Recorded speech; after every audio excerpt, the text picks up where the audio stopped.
mari kita dengarkan dulu Sakapur Sirih dari pembina program Darul Falak 2022 Ponpes Al-Falah Banjarbaru, yaitu Ustadz Andi Evani Sastra SH. Kepada beliau kami persilahkan. Bismillahirrahmanirrahim. Assalamualaikum warahmatullahi wabarakatuh. Terima kasih untuk Pak Nur Hidayatullah yang bersedia berhadir mengisi materi pada hari ini. Terima kasih untuk teman-teman yang sudah berhadir.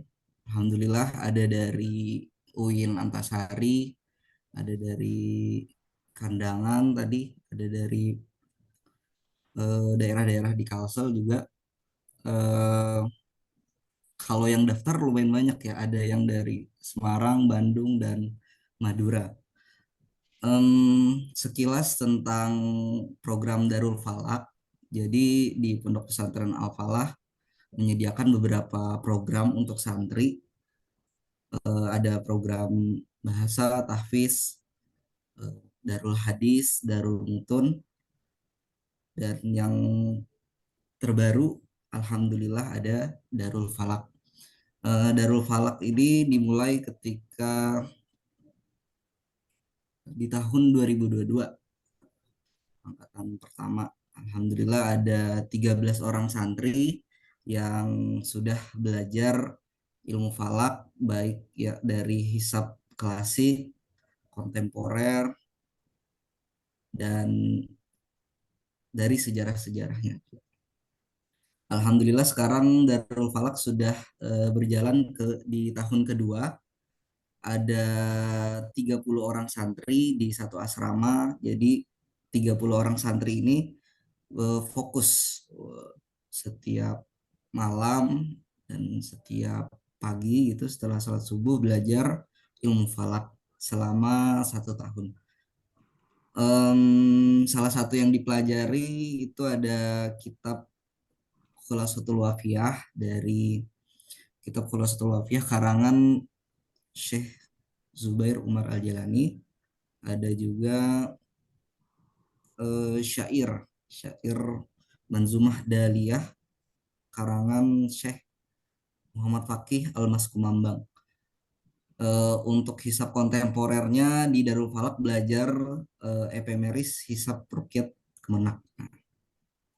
Alhamdulillah setiap Ramadan santri-santri Al Falah khususnya itu libur dan berada di rumah. Nah, di kesempatan liburan ini, kesempatan Ramadan ini, dari Darul Falak alhamdulillah mengadakan tadarus ilmu falak untuk sama-sama belajar dan mengembangkan ilmu falak yang ada di pondok pesantren. Itu sekilas tentang Darul Falak. Untuk teman-teman yang berhadir dari kalangan mahasiswa umum dan teman-teman yang lain yang mau bekerja sama dan yang mau ikut atau tahu tentang Darul Falak bisa menghubungi di Instagram @darulfalak_alfalah. Itu saja mungkin dari saya. Semoga harapannya kegiatan ini bisa berjalan dengan lancar dan teman-teman bisa dapat ilmu dan berkah dalam mempelajari ilmu falak. Saja. Assalamualaikum warahmatullahi wabarakatuh. Waalaikumsalam warahmatullahi wabarakatuh. Terima kasih kepada Ustadz Andi Evan. Masuk ke acara inti yaitu penyampaian. Itu pernah mengajar ilmu falak itu di Mekah dan juga di Universitas Al-Azhar. Suatu ketika Syekh Yasin Al-Fadani itu pernah diminta oleh murid beliau yang bernama Kiai Haji Abdul Wahid Zuhdi. Ya, Kiai Haji Abdul Wahid Zuhdi itu adalah salah seorang murid kesayangan Said Muhammad bin Alawi Al-Maliki. Waktu itu beliau bertanya kepada Syekh Yasin, "Wahai Syekh, kitab falak apa yang terbaik di di Indonesia atau bahkan di dunia. Jadi kata Syekh Yasin Al-Fadani, kitab yang terbaik itu adalah kitab Al-Khulasatul Wafiyah. Jadi kalau kita membaca dari awal, di situ ada sejarahnya, kemudian dari aspek astronominya ada, kemudian bahkan perhitungan dengan menentukan kiblat dengan hembusan angin itu juga ada di dalam kitab Khulasatul Wafiyah seperti itu. Oke, baik teman-teman semua yang saya muliakan, yang saya hormati,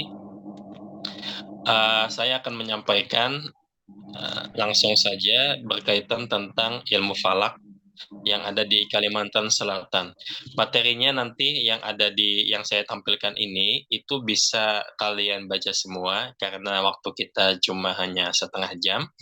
Nah, jadi ilmu falak itu sejatinya ada di Indonesia ya, sebelum ke Banjar dulu, ada di Indonesia itu sejak zaman masuknya Islam itu sendiri. Ya, sejak masuknya Islam itu sendiri, dulu menurut sejarah-sejarahnya, kalau kita membaca sejarah Melayu atau sejarah-sejarah negara-negara lain, semisal sejarah Aceh dan lain sebagainya, bahwa kerajaan-kerajaan dahulu itu menggunakan ilmu falak sekaligus juga menggunakan ilmu nujum. Nah, jadi ada yang namanya sain murni, itu ilmu falak, ada juga yang menggunakan ketika dikaitkan dengan nasib atau prediksi tertentu yang tidak ada hubungannya dengan ilmiah, itu dikenal dengan ilmu nujum seperti itu. Nah, yang mempelajari ilmu nujum itu diantaranya di kerajaan-kerajaan itu biasanya ada penasihat raja. Nah, penasihat raja itu juga menguasai ilmu nujum. Syekh Arsyad Al-Banjari kalau di negeri Banjar itu bersahabat dengan saudara beliau yang namanya Syekh Abdul Somad Al-Falimbani. Syekh Abdul Somad Al-Falimbani ini yang dikatakan oleh Profesor Azimadi Azra sebagai 4 serangkai. Kemudian Syekh Abdurrahman Al-Misri Al-Batawi dan Syekh Abdul Wahab Bugis. Nah, jadi Syekh Abdurrahman Al-Misri Al-Batawi ini dikenal dengan ahli falak juga. Syekh Yasin Al-Fadani menyebutnya Al-Allamah Syekh Abdurrahman Al-Misri Al-Batawi Al-Falaki. Nah, jadi ini bagaimana pemikiran falak Syekh Abdurrahman Al-Misri Al-Batawi itu kurang lebih pemikirannya di bidang ilmu falak itu sama dengan Syekh Arsyad Al-Banjari. Nah, bahkan Syekh Abdurrahman Al-Misri Al-Batawi itu juga menjadi guru bagi Raja Ali yang ada di di Pulau Sumatera, kemudian guru daripada Raja di Madura, kemudian diantaranya lagi guru daripada Syekh Ahmad Ripai Kalisalak yang ada di Jawa Tengah seperti itu. Nah, di Batavia pada saat itu beliau hendak mendirikan observatorium. Nah, kalau Syekh Arsyad itu pulang ke negeri Banjar mengamalkan ilmunya, sahabat beliau ini di Jakarta mengamalkan dan terkenal juga dengan ilmu falak. Nah, kita masuk kepada Syekh Muhammad Arsyad Al-Banjari seperti itu. Ini saya menggunakan dua akun. Yang pertama di laptop, yang satu di ini. Soalnya filenya ada di laptop. Belum sempat mindah nih saya. Nah, Syekh Arsyad Al-Banjari ini mempunyai keahlian di bidang ilmu falak. Ada beberapa hal yang menunjukkan ke sana. Yang pertama, beliau mempunyai karya di bidang ilmu falak. Kemudian kalau kita lihat kitab Sabilal Muhtadin itu banyak memuat konsep dan mustalahat falakiyah yang ada di dalamnya, baik di dalam waktu sholat, arah kiblat, kemudian awal bulan Qamariyah, dan juga gerhana. Itu ada konsep-konsep dan istilah ilmu falak yang digunakan di sana. Dan tentu itu tidak dipahami oleh semua yang punya penguasaan ilmu fikih saja, tapi juga ditunjang dengan ilmu falak. Kemudian di Syekh Arsyad itu bisa mengetahui menentukan siapa yang menjadi ahli waris bila mana ada 2 orang yang mati dalam waktu yang bersamaan. Nah, kira-kira siapa yang mewarisi dan diwarisi itu ada, beliau mengetahui. Saya pernah membaca ini, kalau tidak hilap, di dalam kitab Sabilal Muhtadin, itu aja dibahas persoalan warisnya di sana. Kemudian mengukur dan meluruskan arah kiblat yang ada di Batavia, ini bersama sahabat beliau, Syekh Abdurrahman Al-Misri Al-Batawi. Kemudian ada lagi beliau bisa menentukan lelaki manakah yang berhak menjadi seorang suami bagi seorang istri. Jadi, dan ini bukan ada kaitannya dengan ilmu nujum, tapi murni dari segi astronominya. Jadi beliau itu pernah mempunyai seorang menantu yang beliau nikahkan sendiri di negeri Makkah, yakni Syekh Abdul Wahab Bugis. Kemudian tanpa sepengetahuan anak atau putri beliau menikahkan itu dengan alasan wali mujibir. Kemudian ketika sampai di negeri Banjar, beliau itu ternyata mendapati putri beliau itu juga nikah tanpa sepengetahuan ayahnya, karena ini tidak ada tidak ada WhatsApp atau tidak ada Facebook untuk ngasih kabar pada saat itu, sehingga seorang istri ini mempunyai dua suami yang sah, ya sahnya akad pernikahannya itu sah. Yang pertama atas dasar wali mujibir yang di kota Makkah, kemudian atas dasar wali hakim yang terjadi pernikahan di negeri Banjar seperti itu. Nah, karya Syekh Arsyad Al-Banjari itu yang pertama itu adalah Kardunya wa Khatul Istiwa. Ini adalah peta dunia sekaligus juga menunjukkan garis-garis kiblat khususnya dari Indonesia seperti itu. Berdasarkan 4 mazhab. Nah, nanti bagaimana tampilannya mudah-mudahan nanti ada di slide ini seperti itu ya, mudah-mudahan nanti ada. Kemudian yang kedua, Risalah Ilmu Falak. Ini saya mendapatkan kitabnya ini dari Tuan Guru Muhammad Irsyad Zain atau yang dikenal dengan Abu Daudi di Kampung Dalam Pagar Martapura. Saya bertemu beliau tahun 2011 dan pada saat itu beliau memberikan salinan terkait Risalah Ilmu Falak yang berbicara tentang gerhana matahari dan gerhana bulan.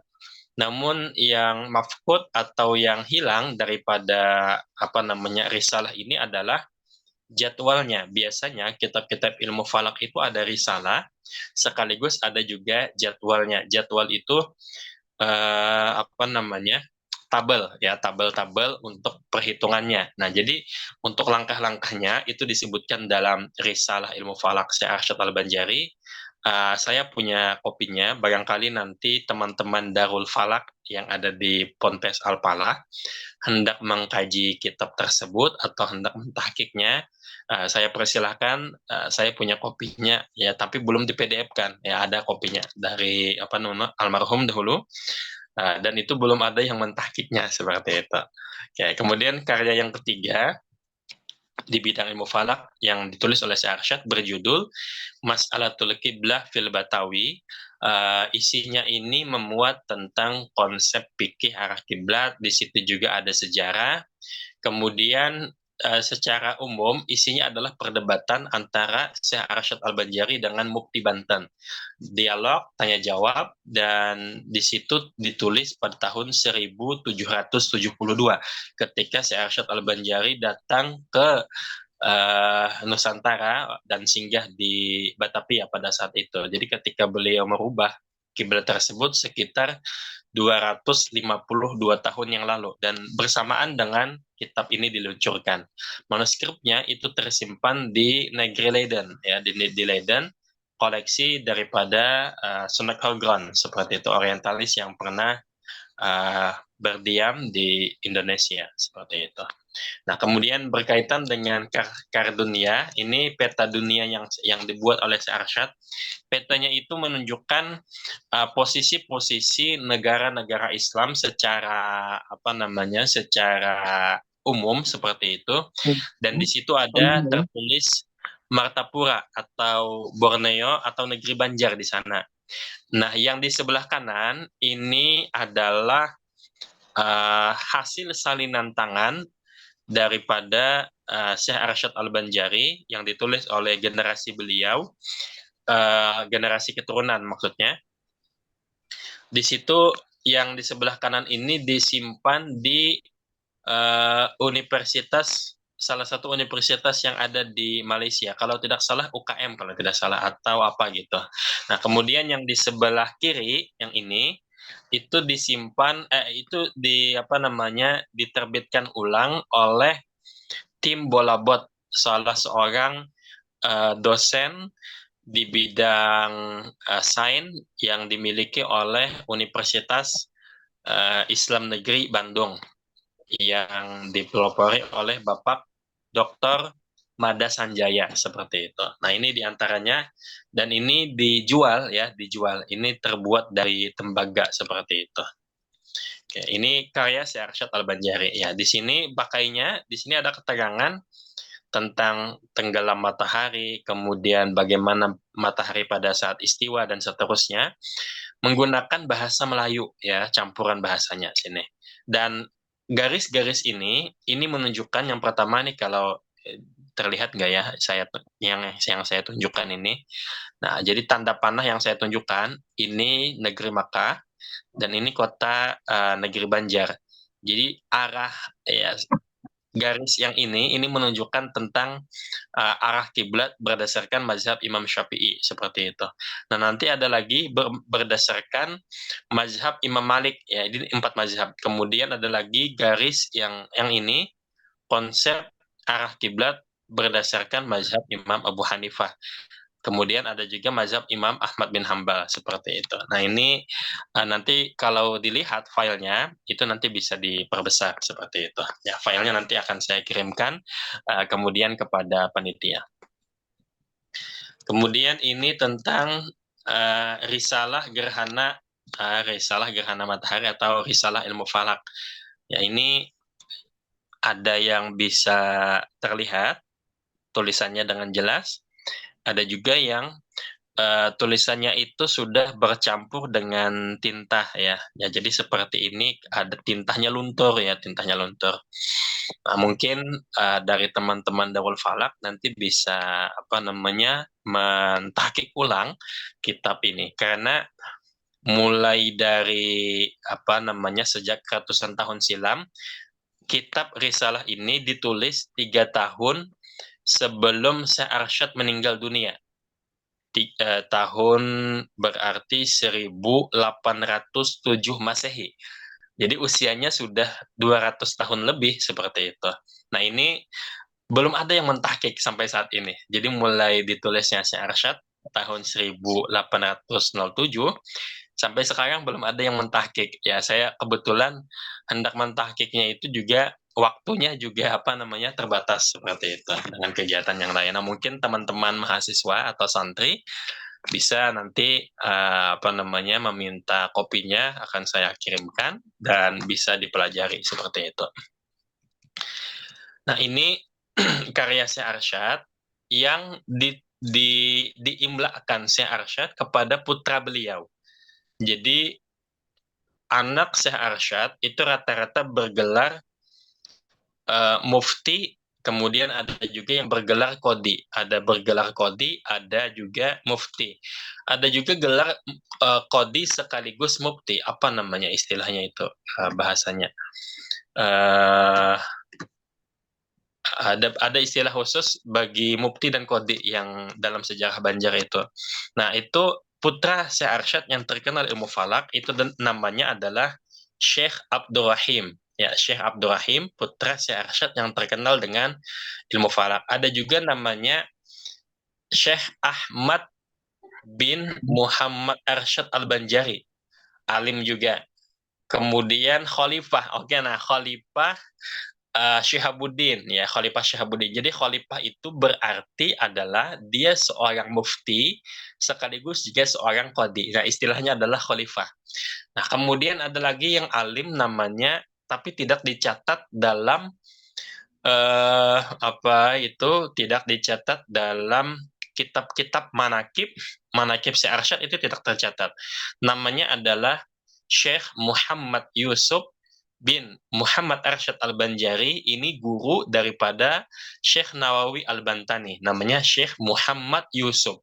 Beliau merupakan putra Syekh Arsyad dari istri Syekh Arsyad yang berasal dari India. Ya, jadi Syekh Arsyad ketika di Mekah itu juga punya istri orang India. Nah, kemudian punya anak. anaknya ini tidak pulang kampung ke negeri Banjar, tapi mengajar di Masjidil Haram. Nah itu Syekh Yusuf ini masyhur ya, masyhur dalam apa namanya, kalau kita membaca dalam kitab-kitab sabat atau dalam kitab-kitab sanad, itu ketemu namanya Syekh Yusuf bin Muhammad Arsyad Al-Banjari, dan dalam sebuah dokumen atau manuskrip yang ada yang tersimpan di Turki, itu juga disebutkan namanya Syekh Yusuf. Tapi dalam manakib itu tidak disebutkan ya, karena ini memang istri Syekh Arsyad yang berasal dari India. Jadi yang ada di dalam manakib itu kata Guru Daudi, putra daripada Syekh Muhammad Arsyad Zain dalam pagar, yang ada dalam manakib itu adalah istri-istri Syekh Arsyad yang ada di negeri Banjar.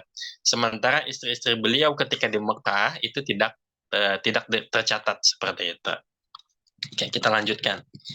Nah, ini manuskrip Mas'alatul Qiblah fil Batawi, dan ini pun juga salinan ya, bukan langsung tulisan tangan Syekh Arsyad Al-Banjari seperti itu. Dan ini adanya di Leiden, seperti itu sudah saya tahqiq. Kemudian, nah ini manuskripnya berkaitan tentang arah kiblat seperti itu. Jadi di antaranya saya bacakan. Alhamdulillahilladzi ja'ala al-Ka'batal musyarrafata qiblatal muslimin. Kemudian di halaman sampingnya, majtahada mujtahidun fi ta'yinil qiblah wastaqbala mustaqbilu ila 'ainil Ka'bah, amma ba'du fayaqulul 'abdul haqir al-faqir ila 'abdi rabbihil bari Muhammad Arsyad bin Abdullah Al-Banjari. Nah, ini jelas karya Syekh Arsyad Al-Banjari seperti itu. Ketika beliau berdebat dengan Mufti Banten yang bernama Syekh Abdullah bin Abdul Qahar Al-Jawi, ya, seorang mursyid tarekat pada saat itu. Nah, ini apa namanya pemikiran Syekh Arsyad Al-Banjari yang saya tahqiq. Di sebelah kanan ada sekitar berapa ratus halaman itu. Kemudian yang di samping kirinya itu merupakan pemikiran Syekh Arsyad Al-Banjari yang saya tulis berdasarkan daripada kitab Sabilal Muhtadin dan juga kitab Mas'alatul Qiblah fil Batawi. Oke, ini gambar masjid yang beliau rubah. Ini kalau kita ke Jakarta, ini ketemu namanya Masjid Jami Al-Mansur, yang di sebelah kiri yang saya tunjuk ini masjidnya. Nah, ini di masjid ini terdapat ulama besar, ada makam di sana, makam Syekh Muhammad Mansur Al-Batawi. Syekh Muhammad Mansur Al-Batawi ini merupakan cucu guru daripada Syekh Abdurrahman Al-Misri Al-Batawi. Dan di dalam kitab beliau yang berjudul Mizanul I'tidal, disitulah disebutkan bahwa Syekh Arsyad pernah menggeser arah kiblat di Batavia itu sebesar 24 derajat. Nah, ada disebutkan dalam kitab itu manuskrip Mizanul I'tidal yang ditulis oleh Syekh Muhammad Mansur Al-Batawi, yang tidak lain adalah kakek daripada Ustadz Yusuf Mansur, seperti itu. Orangnya alim beliau, menulis kitab falak kitab kedua. Dan Syekh Muhammad Al-Fadani itu juga meminta ijazah keilmuan kepada Syekh Muhammad Mansur Al-Batawi dengan jalur mukatabah, dan diijazahkan oleh Syekh Mansur Al-Batawi kepada Syekh Yasin Al-Fadani, seperti itu. Nah, kemudian mohon maaf, ini panitia saya sampai jam 5 ya. Oke. Baik Pak, baik. Ini bisa dibaca sendiri ya. Jam 5 Banjar berarti tinggal 10 menit lagi. Kalau di tempat saya masih belum jam 4 ya. Nah, ini adalah yang di sebelah kanan, Gubernur Jenderal Hindia Belanda yang dulu pernah mengundang Syekh Arsyad ketika berdialog tentang arah kiblat di Batavia. Dan pada saat itu Syekh Arsyad dipertemukan dengan seorang pendeta yang bernama Johann Maurits Mohr. Pendeta ini ia punya observatorium pertama di Batavia, dan dia juga ahli di bidang astronomi. Ya, ketemu dengan Syekh Arsyad. Nah, ini observatorium yang pertama sebelum adanya Bosca yang ada di Lembang. Nah, ini observatorium. observatorium ini ada di zaman Syekh Arsyad Al-Banjari ya di Batavia ya, di Batavia. Yang pemiliknya adalah seorang pendeta yang ahli astronomi. Berdampingan dengan kelenteng. Kelentengnya masih ada sampai sekarang. Kalau tidak salah di Jakarta Barat ya, Jakarta Barat. Nah, ini pemikiran Syekh Arsyad. Beliau mengatakan bahwa untuk pengukuran arah kiblat itu bisa dengan 6 cara. Itu di kitab Sabilal Muhtadin. Kemudian di kitab beliau Mas'alatul Qiblah fil Batawi itu dengan 2 cara. Yang pertama dengan rubu mujayyab dan yang kedua dengan peta ya atau kompas. Ya. Ada 3. Dengan peta, dengan kompas dan juga dengan rubu mujayyab. Itu di dalam risalah Mas'alatul Qiblah. Oke, singkat saja, masih ada materi yang lain. Nah, ini masjid yang dirubah kiblatnya oleh Syekh Arsyad dari dalam kita lihat, dan ini kubahnya masih ada sampai sekarang, tidak berubah, dan ini usianya sudah ratusan tahun sejak didirikannya ya, tidak berubah. Nah, ini apa namanya, arah kiblat yang bergeser lumayan besar. Saya ke masjid ini sekitar 3 kali atau 4 kali dan bertemu dengan ketua takmirnya. Nah, ketua takmirnya ini seorang alim ulama falak, namanya Kiai Haji Fatahil Ahmadi. Kemudian masjid ini, Masjid Pokojan, itu kita lihat shopnya juga miring, dibetulkan juga oleh Syekh Arsyad Al-Banjari. Nah, pemikiran Syekh Arsyad ini mempengaruhi pemikiran daripada Sayyid Utsman bin Yahya. Jadi Sayyid Utsman bin Yahya juga punya apa ini namanya kitab berkaitan tentang arah kiblat dan beliau menukil daripada pendapat Syekh Arsyad Al-Banjari. Nah, ini bisa dibaca sendiri nanti bagaimana kemudian arah kiblat di Banjarmasin dan juga peta dunia digambarkan oleh Sayyid Utsman bin Yahya ya, demikian. Nah, ini manuskrip ini disimpan di negeri Leiden ya, simpan di Leiden manuskripnya. Usianya sudah ratusan tahun juga. Nah, kemudian ini pemikiran Syekh Arsyad itu juga mempengaruhi Kiai Haji Ahmad Dahlan, pendiri Muhammadiyah, dan Kiai Haji Ahmad Dahlan itu ini di sampingnya ada Rubuk Mujayyab, kemudian ini ada peta dunia. Beliau juga ahli falak dan membetulkan arah kiblat yang ada di Yogyakarta, Masjid Agung Yogyakarta. Oke. Nah, selanjutnya di Banjar ahli falaknya itu ada lagi namanya Syekh Kashful Anwar Al-Banjari ya. Beliau apa namanya merupakan pengasuh pondok pesantren Darussalam yang pernah belajar kepada apa namanya Sayyid Ahmad bin Bakri Syato, kemudian Syekh Hamdan, kemudian Syekh Umar Bajunaid, kemudian Syekh Said Yamani, Mufti Syafi'iyah di Mekah, dan Syekh Muhammad Ahyad juga ya. Syekh Muhammad Ahyad ini murid daripada Syekh Mukhtar Bogor, ahli falak juga ya. Nah, kemudian karya tulis beliau ada, dan karya beliau di bidang ilmu falak adalah judulnya Jadawil Falakiyah ya. Ini menguraikan tentang rumus-rumus ilmu falak, waktu sholat dan awal bulan Qamariyah. Kemudian saya menemukan ini ya, menemukan ada karya Syekh Kashful Anwar. Mudah-mudahan nanti teman-teman membaca atau menemukan yang selengkapnya tentang karya Syekh Kashful Anwar ini.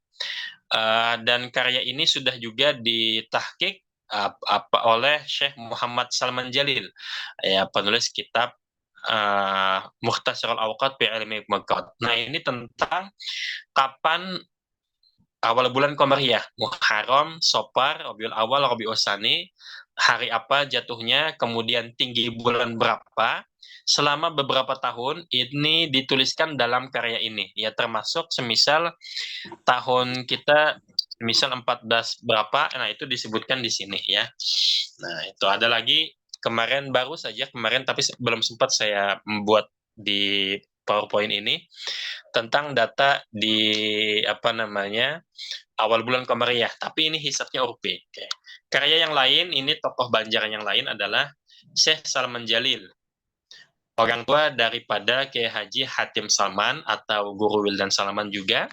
Karya beliau diantaranya adalah Mukhtasarul Awqat fi Ilmi Miqat. Beliau belajar ilmu falak kepada Syekh Yasin Al-Fadani dan juga pernah belajar ilmu falak kepada Kiai Haji Hanapi Gobet. Kiai Haji Hanapi Gobet ini merupakan Qadi Besar Kalimantan, pendiri Unlam, ya Unlam Banjarmasin, dan juga pendiri Kementerian Agama Kalimantan Selatan, yang tak lain merupakan ayah mertua dari Kiai Haji Husin Naparin, yaitu Kiai Hanapi Gobet.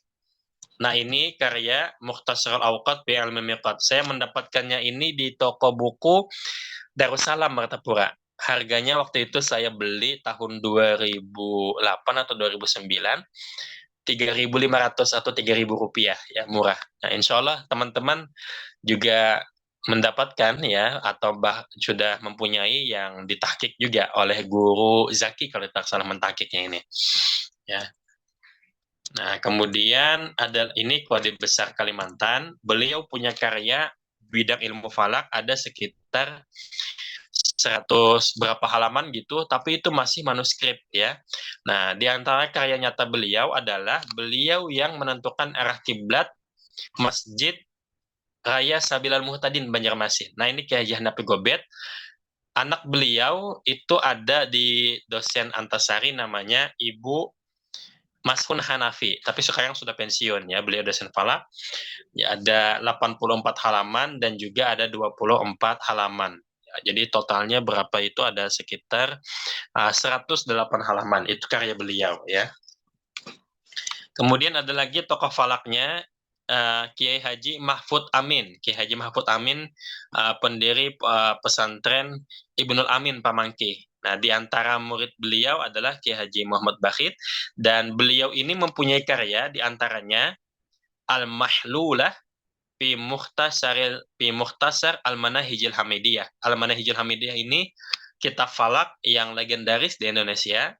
Kemudian beliau punya Mukhtasar Sulamun Nayiren dan juga Mukhtasar Takribul Maqsad, karya Syekh Mukhtar Atarid.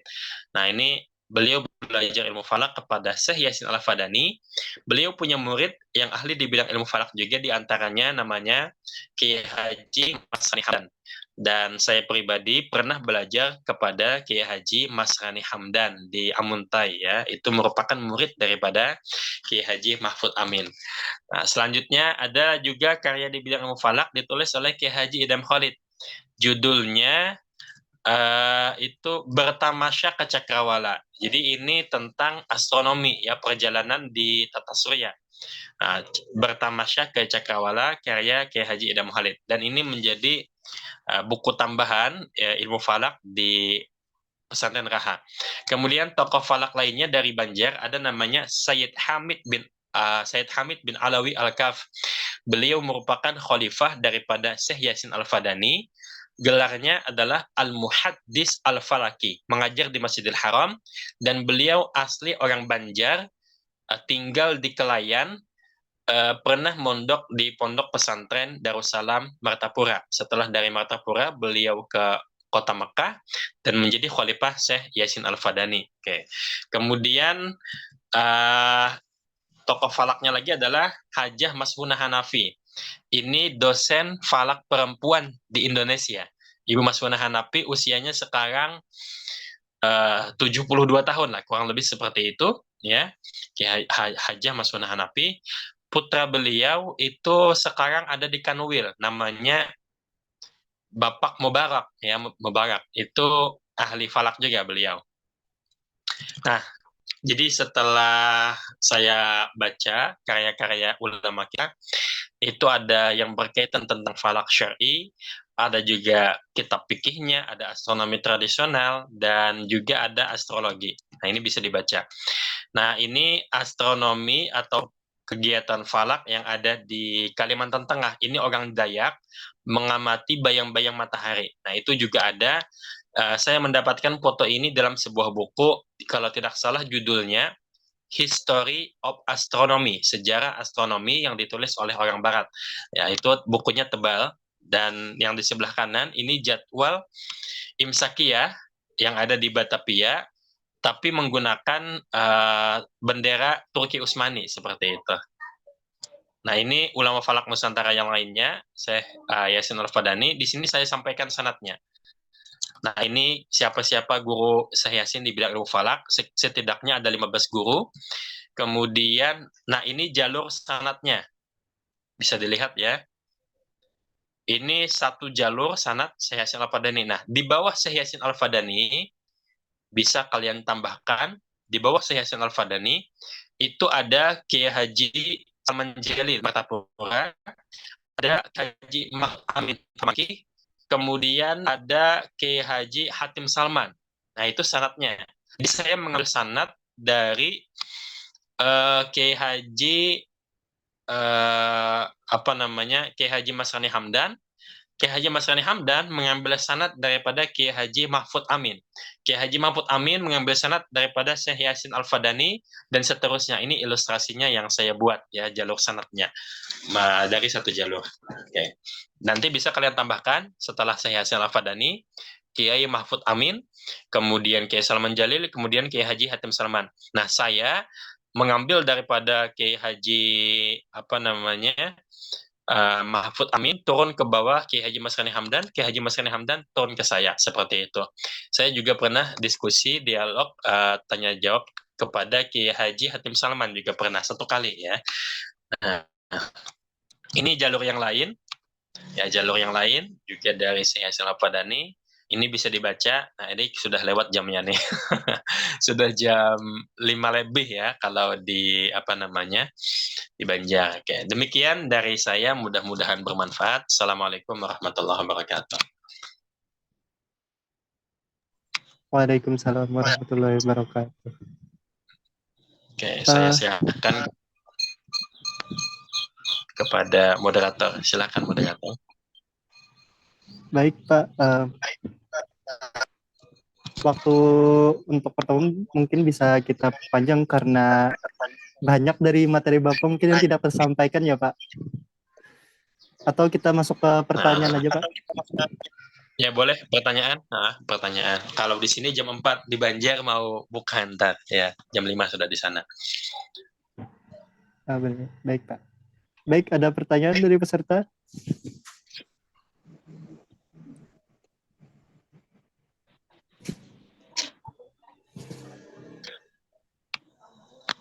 Yang mau bertanya bisa on cam.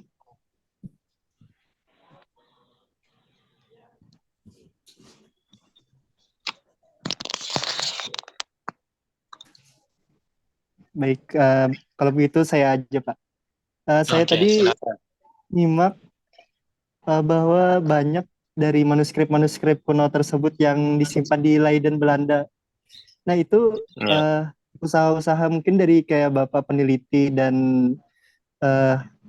ulama-ulama kita dalam melestarikan hal tersebut gimana Pak? Karena mungkin kalau kita tahu ada di Leiden kan berarti ada ancaman terhadap manuskrip kuno tersebut dan lain-lain. Oke. Jadi saya jawab langsung ya. Iya Pak. Maka itu tugas kita semua untuk melestarikannya. Saya kebetulan hobi mengumpulkan manuskrip dari berbagai daerah di Jawa, Sumatera, Banjar, karya-karya falaknya itu saya kumpulkan. Di rumah itu ya ada beberapa lah, ada kitab-kitab langka, baik yang tulisan tangan atau cetakan lama, itu saya kumpulkan.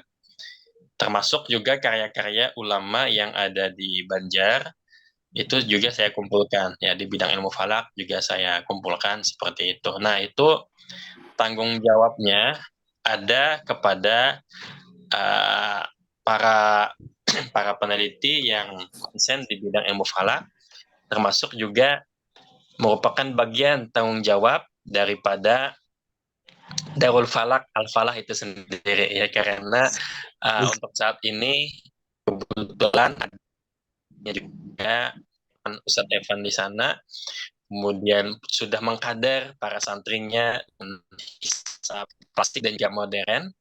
Maka cari karya ulama-ulama kita dan itu kita tahqiq, kita publikasikan pemikiran itu. Silakan kita sama-sama mencari di berbagai perpustakaan yang ada di dunia. Jadi kalau kita buka di Leiden, itu ada sekitar 26.000 manuskrip ulama kita Indonesia yang ada di sana. 26.000. Jadi kalau karya Syekh Arsyad yang saya tahqiq itu cuma satu. Nah, masih ada puluhan ribu lainnya yang belum ditahqiq di berbagai disiplin ilmu, ya. Di berbagai disiplin ilmu, termasuk juga ada manuskrip-manuskrip Sabilal atau manuskrip-manuskrip yang lain. Nah, itu tugas kita. Di di Kalimantan itu ada di Ketapang Kalimantan Barat, itu karya Syekh Arsyad yang berjudul Kardunya wa Khatul Istiwa. Kalau yang tadi yang saya sampaikan itu disimpan di Malaysia seperti itu. Nah, jadi apa yang kita dapatkan, saya kemarin pernah dapat hadiah dari teman-teman yang ada di Martapura. Ustadz Rudi ini ngasih hadiah ke saya, itu satu bundel karya falak ulama Banjar, tapi judulnya tidak tahu. Tapi itu karya falak semua, kurang lebih segini tebalnya, ya, kurang lebih segini. Dan itu masih tulis tangan, manuskrip, ya, manuskrip. Nah, itu saya simpan juga, ya, saya simpan. Tapi ini belum sempat menampilkan, ya, karena apa namanya, belum sempat memperbaharui. Jadi ada yang saya tampilkan tadi itu hanya sebagian kecil.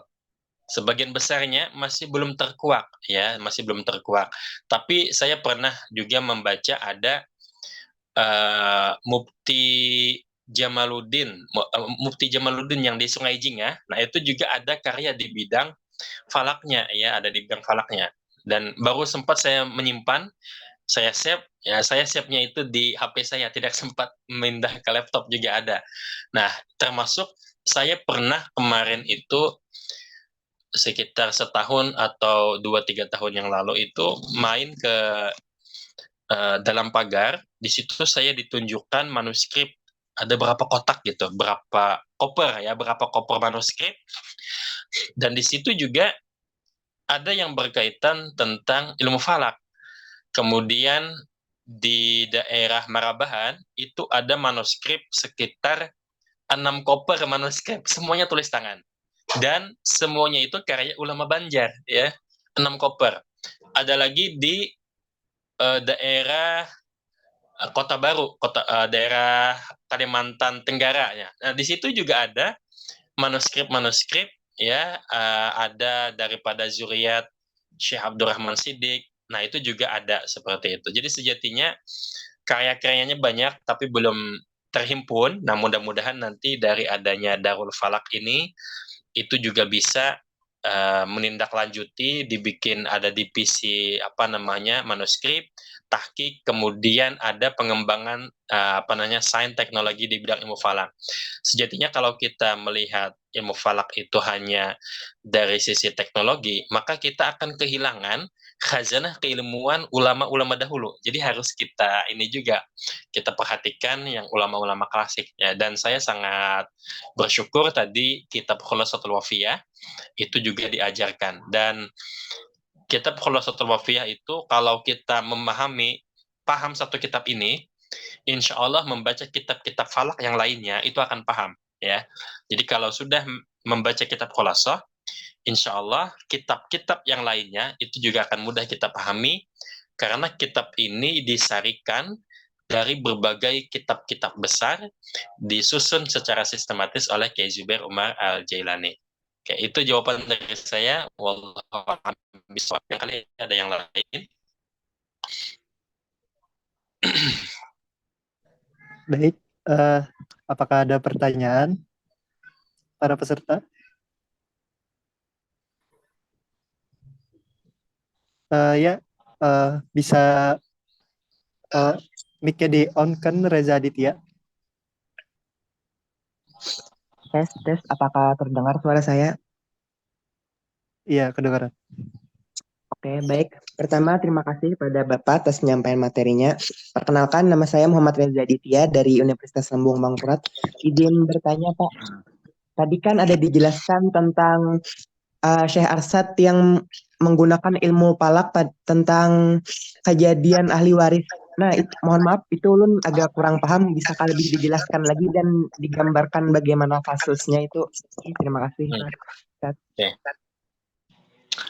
Terima kasih atas pertanyaannya. Jadi itu ada dalam kitab-kitab fikih, di antara dalam kitab Raddul Mukhtar, Hasyah Ibnu Abidin. Kemudian ada juga ditulis oleh Syekh Yasin Al-Fadani. Jadi pasalnya itu adalah paslun fi fi halatil mutawaritsaini idamatu fi sa'atin wahidatin. Jadi ada satu pasal yang bila mana seseorang, semisal nih nauzubillah, ada terjadi gempa bumi di daerah satu pulau A di Indonesia terjadi gempa, pulau B di Indonesia itu terjadi gempa juga. Saya tidak menyebutkan nama pulaunya gitu ya. Pulau A dan pulau B terjadi gempa, dan pada saat yang sama itu ada korban. Ternyata setelah dicari, oh di sini jam 4 sekian, yang di sana juga jam 4 sekian. Nah, maka nanti yang yang paling pertama meninggal itu siapa? Yang paling pertama meninggal itu adalah orang yang posisinya di bumi itu paling dekat dengan posisi matahari. Maka ini kaitannya dengan deklinasi matahari. Jadi kalau ada pulpen akan saya gambarkan gitu. Jadi semisal deklinasi di kota A sekian derajat mataharinya, kemudian deklinasi di pulau A itu sekian derajat. Nah, mana yang lebih dekat derajatnya ke matahari itu yang menjadi itu yang pertama kali meninggal. Sementara yang jauh daripada matahari itu ditetapkan sebagai orang yang mewarisinya. Nah, ternyata dia juga meninggal. Nah, maka ini juga akan mewariskan kepada orang yang setelahnya. Nah, itu persoalan tentang waris. Bila mana meninggalnya itu meninggal dalam waktu yang bersamaan. Maka yang diketahui yang dahulu meninggal itu siapa? Yang dahulu meninggal adalah posisinya yang paling dekat dengan matahari. Yang paling jauh dari matahari itu waktunya ditakhirkan. Meskipun pada hakikatnya, oh ini jam 12 WIB, sana 12 WIB, sana 12 WIB, sama. Nah, itu yang paling dekat dengan matahari. Itu yang menjadi yang terdahulu, dan yang kemudian itu adalah yang jauh dari matahari, seperti itu. Oke. Ada dibahas dalam kitab-kitab fikih, judulnya Faslun idama tal mutawarisani bisa'atin wahidatin. Nah, ada seperti itu. Wallahu alam bisawab. Baik, yang mau beri pertanyaan lagi bisa angkat tangannya atau on cam.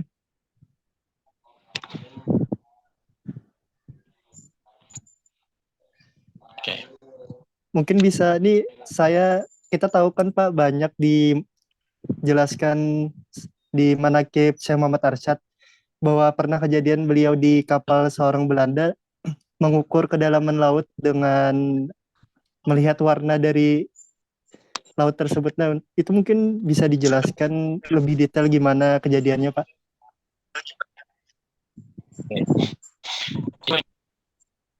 Kalau di itu kan sifatnya karomah ya, karomah. Jadi begitu melihat air laut, itu langsung ketahuan dalamnya berapa. Nah, itu kalau kita yang tidak punya ilmu tentang warna kedalaman, itu kita akan mengatakan kedalamannya sekian, itu tanpa mengukur itu berarti karomah. Nah, sejatinya itu juga bisa diilmiahkan ya, seilmiah. Jadi kalau semisal laut itu warna birunya itu begitu padat atau begitu tua birunya, itu menandakan semakin dalam laut tersebut, seperti itu. Nah, itu saya tidak menjelaskan secara ilmiahnya bagaimana, tapi itu ada, kalau hendak membaca bisa dikatakan kedalaman air laut yang ditulis oleh Bapak Ahmad Syaihu, dosen UIN Antasari Banjarmasin. Ya, di situ ada beliau mengklasifikasikan tentang warna kedalaman air laut seperti itu. Dan itu sebenarnya ilmiah ya, ilmiah. Kita yang ilmunya tidak sampai, termasuk saya tidak punya ilmu tentang kedalaman air itu.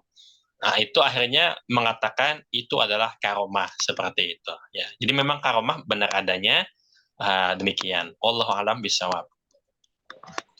Okay. Nanti bisa dibaca tulisannya Pak Ahmad Syaikho ya. Saya carikan. Oke, sambil mungkin ada yang lain.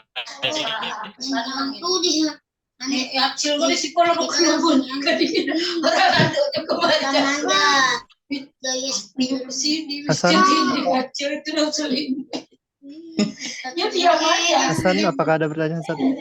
Tadi kalau muninya dia ini namanya nggak bentuk nenek. Bentuk nenek. Nenek nggak percaya satu lagi lah.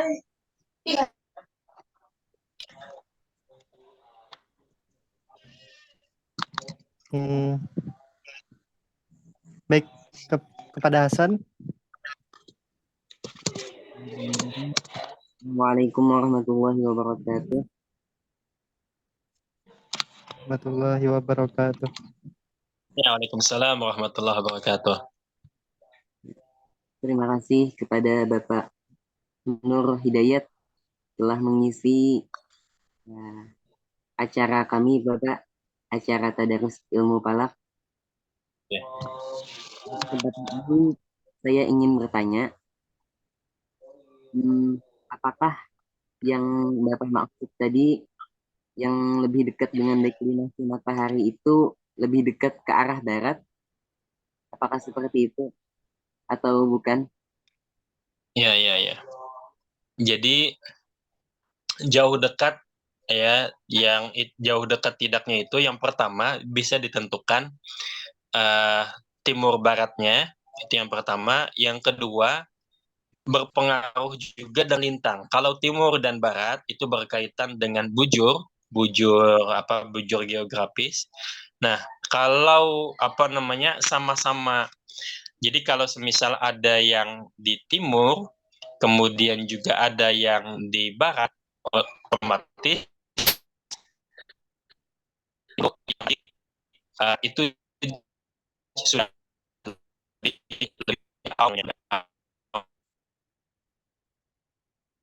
yang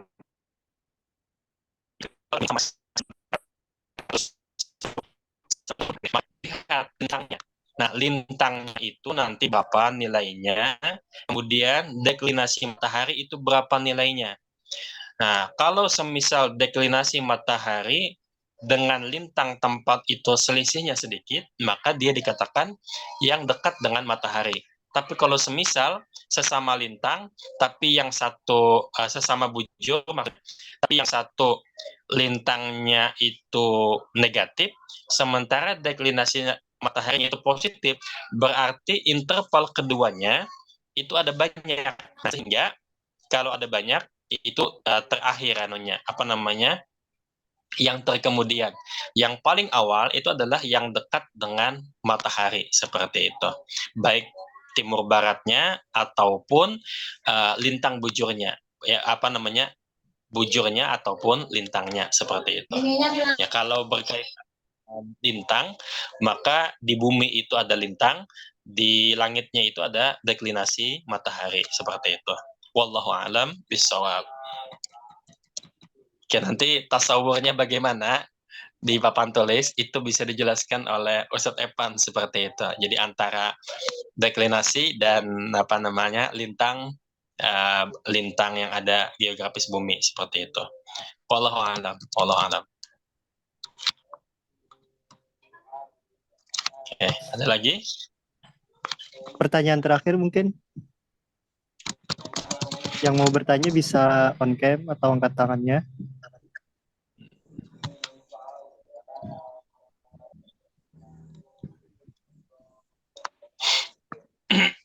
Apa dari mahasiswa mau bertanya? Atau dari santri Darul Falak? Ayo, bisa bertanya. Oke. Nanti kalau ada kesempatan ke Kalau depannya belum, bisa ketemu lagi kita Pak, soalnya mungkin agak kurang waktunya. iya, iya, insya Allah. Jadi ini sekilas saya singgung masalah apa kedalaman air laut tadi itu secara ilmiah bisa dijelaskan, yaitu di dalam fisika ada pembahasan tentang spektrum cahaya dan ini sudah digunakan oleh ilmuwan para astronom terdahulu ya. Dan itu untuk menjelaskan tentang aspek fisis bintang yang berkaitan dengan jarak bintang. Jadi jarak bintang itu diketahui dengan bagaimana cahaya bintang yang sampai ke kita. Jadi kalau apa namanya kita pernah belajar astrofisika, nah itu dijelaskan di sana bagaimana menganalisis jarak satu bintang tanpa pengukuran, tapi hanya berdasarkan pengamatan cahaya fisis bintang yang sampai ke kita seperti itu. Nah, jadi intinya cahaya itu memberikan kepada kita berbagai informasi benar-benar kalau kayak dengan itu juga kemudian diterapkan searsyad untuk lokal yang ada di kedalaman air laut seperti itu, melihat dengan spektrum cahayanya seperti itu. Jadi kalau di apa namanya dahulu ada pelajaran apa namanya itu elektro di MTS ada Meiji Kuhibinio. Jadi merah, jingga, kuning, hijau, biru, nila dan ungu. Nah, itu ada. Jadi semisal kira-kira warna spektrum kalau ungu itu menandakan sekitar 380 sampai 450. Kemudian kalau biru itu menandakan kedalamannya 450 sampai 495. Kemudian kalau hijau itu sampai sekian dan sekian. Nah, itu ada ya berkaitan dengan ilmu fisika juga. Jadi Syekh Arsyad itu secara tidak langsung beliau juga mengetahui kedalaman itu air laut itu kaitannya dengan ilmu fisika ya, ilmu fisika. Wallahu alam bisawab. Oke. Baik, jikalau berkenan Pak, ini ada yang bertanya tadi, Muhammad Reski Jamjami. Nah, mungkin ini pertanyaan terakhir juga bisa Bapak berikan kalimat penutup seperti motivasi untuk santri Darul Falaq, apakah mereka supaya mereka semangat bisa melanjutkan pendidikan mereka dan lain-lain. Ya, kepada Muhammad Reski Jamjami bisa open mic untuk bertanya.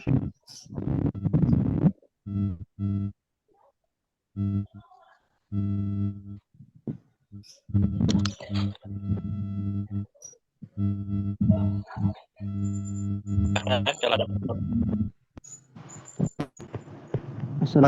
ada suaranya. Bisa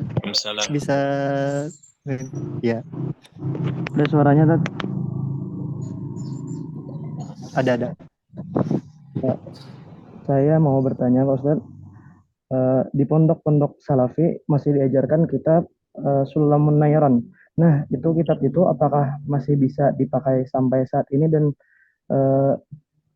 apakah masih hitungannya itu masih pas gitu?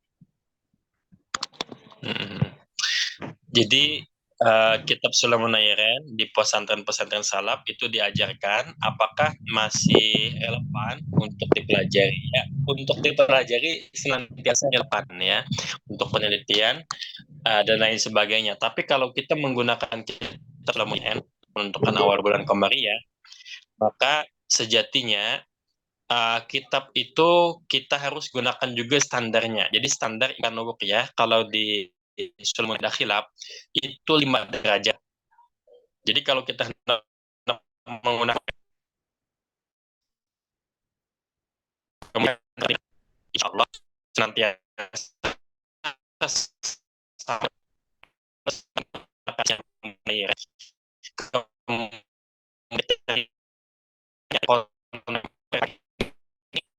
seperti itu ya.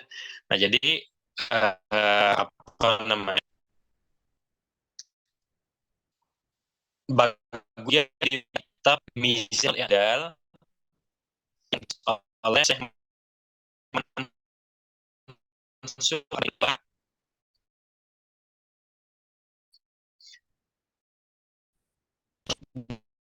dua itu matahari bulan. Jadi ada gerak matahari itu sih setahun sekali. Dan ini disampaikan oleh Syekh Yasin ini bahwa gerak matahari belum tadi belum mau terus aku emang mau nyari tahu aku sampai mana gitu doang. MPL ini sekali matahari mulai zaman kemudian Ibnu sampai ada beberapa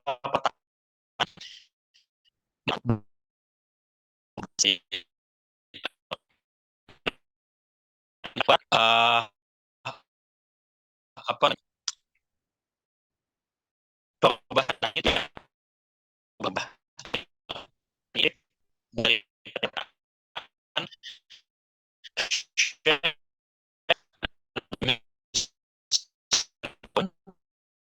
dari Allah lagi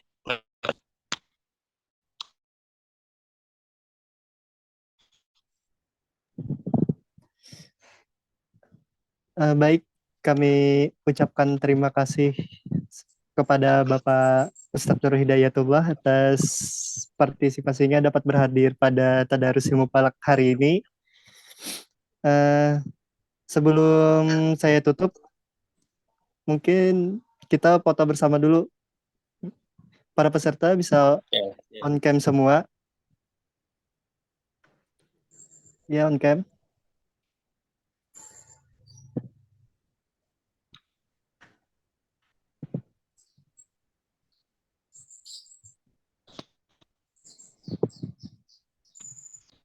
Baik, tunggu.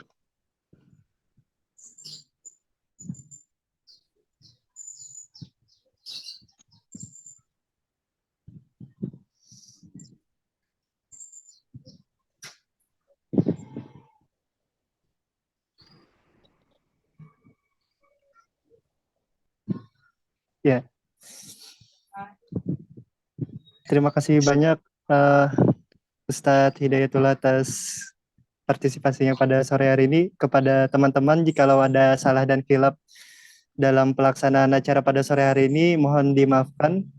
Dan kepada Pak Ustadz, mungkin jikalau ada di kesempatan di lain kali, kami kalau ingin mengadakan acara seperti ini, mohon berkenan kiranya Bapak dapat menghadiri acara seperti ini, karena mungkin penting pengalaman-pengalaman Bapak untuk dapat disalurkan kepada kami santri Darul Falak agar bisa lebih semangat lagi. Ya, terima kasih kepada semua yang telah berkenan hadir.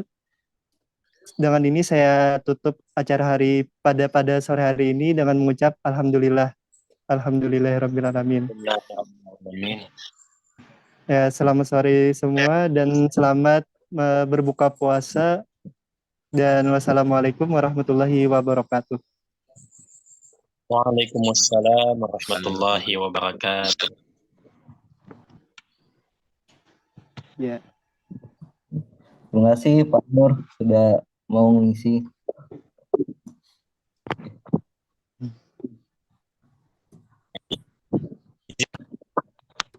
Assalamualaikum.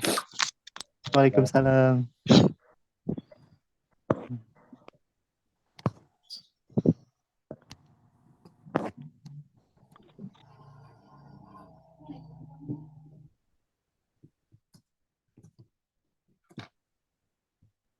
Assalamualaikum, jazakumullah khair ilmunya Ustaz.